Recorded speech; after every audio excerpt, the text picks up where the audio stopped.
കേരളത്തിലെ ഭരണവിരുദ്ധ വികാരം അലയടിച്ചുകൊണ്ട് LDFന് അടിതെറ്റി വീണിരിക്കുന്നു. UDFന് വമ്പൻ കുതിപ്പാണ് കാണുന്നത്. അവിടെ മുഖ്യന് അടിതെറ്റിയെന്ന് ഉറപ്പിച്ചു പറയുന്നത് അവരുടെ തന്നെ ഘടകകക്ഷിയായ ജോസ് കെ മാണിയാണ്. സ്വർണ്ണപ്പാളിയിൽ പാളിയിരിക്കുന്നു. തദ്ദേശത്തിൽ LDF തെന്നി വീണിരിക്കുകയാണ്.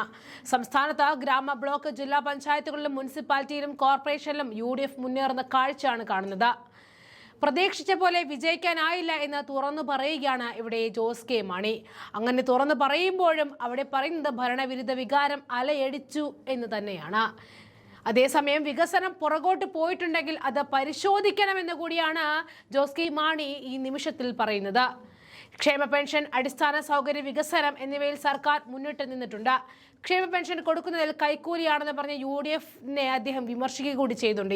ഈ നിമിഷത്തിൽ ജോസ് കെ മാണിയുടെ വാർഡിലെ UDF സ്ഥാനാർത്ഥിയാണ് വിജയിച്ചത്. വൻ ആത്മവിശ്വാസത്തോടെ തെരഞ്ഞെടുപ്പിനെ നേരിട്ട ജോസ് കെ മാണിയുടെ പ്രതീക്ഷകളെല്ലാം പാളിയെന്ന് മാത്രമല്ല, മുന്നണിയിലെ അദ്ദേഹത്തിന്റെ നിലനിൽപ്പിനെ തന്നെ ചോദ്യം ചെയ്യുന്ന വിധത്തിലാണ് ഫലം പുറത്തു വന്നിരിക്കുന്നത്.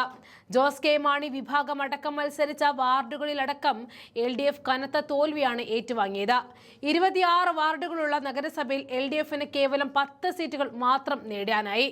ജോസ് കെ മാണി വിമർശിച്ചതിന് CPMൽ നിന്നും പുറത്താക്കപ്പെട്ട ബിനു പുളിക്കക്കണ്ടം, അദ്ദേഹത്തിന്റെ സഹോദരൻ ബിജു പുളിക്കക്കണ്ടം, ബിനുവിന്റെ മകൾ ദിയ എന്നിവരുടെ വിജയമാണ് മാണി ഗ്രൂപ്പിന്റെ പതനത്തിന് കാരണമായ നിർണായക ഘടകങ്ങൾ. ജോസ് കെ മാണിയുടെ വീട് സ്ഥിതി ചെയ്യുന്ന 22ാം വാർഡിലെ LDF സ്ഥാനാർത്ഥിയുടെ പരാജയമാണ് LDF ക്യാമ്പിനെ സംബന്ധിച്ചിടത്തോളം ഏറ്റവും കൂടുതൽ പ്രഹരമേൽപ്പിച്ചത്. കേരള കോൺഗ്രസ് M സ്ഥാനാർത്ഥിയെ പരാജയപ്പെടുത്തി UDFന്റെ രജിത പ്രകാശനാണ് ഈ വാർഡ് പിടിച്ചെടുത്തത്. ജോസ് കെ മാണിക്കും കേരള കോൺഗ്രസ് Mനും അതൊരു വലിയ നാണക്കേടായ എന്നതിൽ സംശയമേ വേണ്ട. തെരഞ്ഞെടുപ്പിന് മുൻപ് UDFിലെ പല വാർഡുകളിലും സ്ഥാനാർത്ഥികളെ നിർത്താൻ കഴിയാഞ്ഞത് പരാജയ ഭീതി കൊണ്ടാണെന്നും കഴിഞ്ഞ തവണത്തെ പ്രകടനത്തെക്കാൾ മികച്ച വിജയം പാലായിൽ ഉണ്ടാകുമെന്നും ജോസ് കെ മാണി ഉറപ്പിച്ചു പറഞ്ഞിരുന്നു. എന്നാൽ ഈ ആത്മവിശ്വാസത്തെയും കണക്ക് കൂട്ടലുകളെയും പൂർണ്ണമായും തകർത്തെറിഞ്ഞുകൊണ്ടാണ് പാലായിലെ ജനവിധി പുറത്തു വന്നിരിക്കുന്നത്. നമുക്ക് അദ്ദേഹത്തിന്റെ പ്രതികരണങ്ങളിലേക്ക് പോകാം. നമുക്ക് ചില സ്ഥലങ്ങളിൽ ഒരു മിക്സ്ഡ് ആയിട്ടുള്ള ഒരു പ്രതികരണം അല്ലെങ്കിൽ അങ്ങനെയുള്ള ഒരു റിസൾട്ടിലേക്കാണ് പോകുന്നത്. ഇപ്പോൾ നമ്മൾ ലോക്സഭ എടുക്കുകയാണെങ്കിൽ അവിടെ ലോക്സഭയിൽ നമ്മൾ കണ്ടത് ഒരു ലോക്സഭ മാത്രമാണ് LDF ജയിച്ചത്. മറ്റ് മുഴുവൻ UDF ജയിക്കുകയുണ്ടായി. അവിടെ എടുത്ത് നോക്കുകയാണെങ്കിൽ 100-ൽ പരം നിയമസഭാ മണ്ഡലങ്ങളിൽ അവിടെ UDFന് ലീഡുണ്ടായിരുന്നു. അപ്പോൾ ഇത് പലതരത്തിലുള്ള നമ്മൾ ഇപ്പോൾ ഗ്രാമപഞ്ചായത്തിൻ്റെ ഒരു എഫക്റ്റ് ആയിരിക്കില്ല ബ്ലോക്കിലേക്കും ജില്ലയിലേക്കും. അപ്പം ഇത് കൃത്യമായി ഇത് സമയമെടുത്ത് ഇതിൻ്റെ പൂർണ്ണ വിവരം വന്നതിന് ശേഷമാണ് നമുക്ക് പഠിച്ചിട്ട് പറയാൻ പറ്റുന്നത്.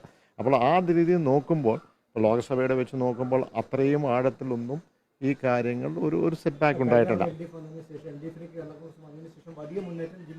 ജില്ലയുണ്ടായിരുന്നു. ഇപ്പോൾ പാലാ മുനിസിപ്പാലിറ്റി തന്നെ എടുക്കുകയാണെങ്കിൽ കഴിഞ്ഞ പ്രാവശ്യം ഞങ്ങൾ 2ലെ ചിഹ്നത്തിൽ വിജയിച്ചത് 10 സ്ഥാനാർത്ഥികളായിരുന്നു.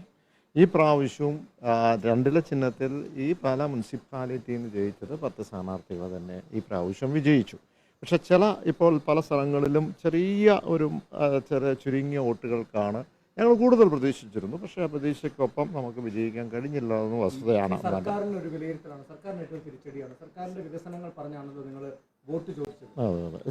ഇതിനകത്ത് പല സ്ഥലങ്ങളിലും അവിശുദ്ധമായ ഒരു കൂട്ടുകെട്ടുകളുണ്ട്.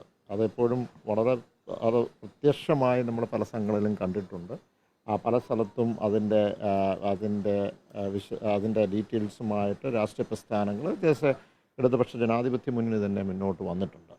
അപ്പോൾ ഇത് വികസനവുമായി ബന്ധപ്പെട്ട് കാര്യങ്ങൾ ചോദിക്കുകയാണെങ്കിൽ ഏത് തരത്തിലാണ് വികസനം പുറകോട്ട് പോയത്, അത് ക്ഷേമ പെൻഷനാകട്ടെ അല്ലെങ്കിൽ അടിസ്ഥാന സൗകര്യം, ഇതിലെല്ലാം മുന്നിൽ നിന്നിട്ടുണ്ട്.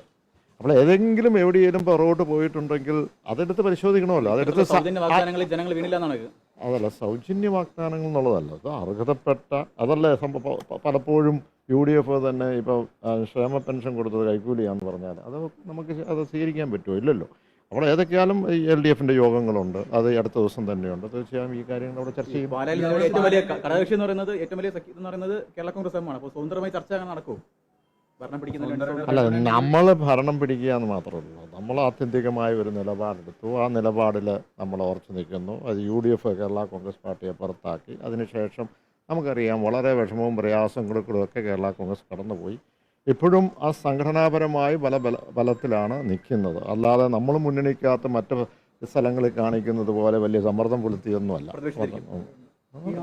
അത് എവിടെയാണോ നമ്മൾ ജനവിധി എങ്ങനെയാണോ ആ സ്ഥലത്ത് നമുക്ക് അല്ല അത് ഈ തീരുമാനിക്കേണ്ടതൊക്കെ അത് ഇടതുപക്ഷ ജനാധിപത്യ മുന്നണിയാണ്. പക്ഷേ ഇപ്പോൾ കേരള കോൺഗ്രസ് പാർട്ടിയെ സംബന്ധിച്ചോളം ഇപ്പോൾ നമുക്ക് ഭരണം അല്ലെങ്കിൽ നമുക്ക് ലഭിക്കേണ്ട ഇക്വേഷൻസ് അല്ലെങ്കിൽ ഭൂരിപക്ഷം കിട്ടിയിട്ടില്ല. അതുകൊണ്ട് തന്നെ അതെന്താന്നുള്ള ആ രീതി ജനം എന്താ ആഗ്രഹിക്കുന്നത് പ്രതിപക്ഷത്തിരിക്കാനാണ്. ഞങ്ങൾ പ്രതിപക്ഷത്തിരിക്കും.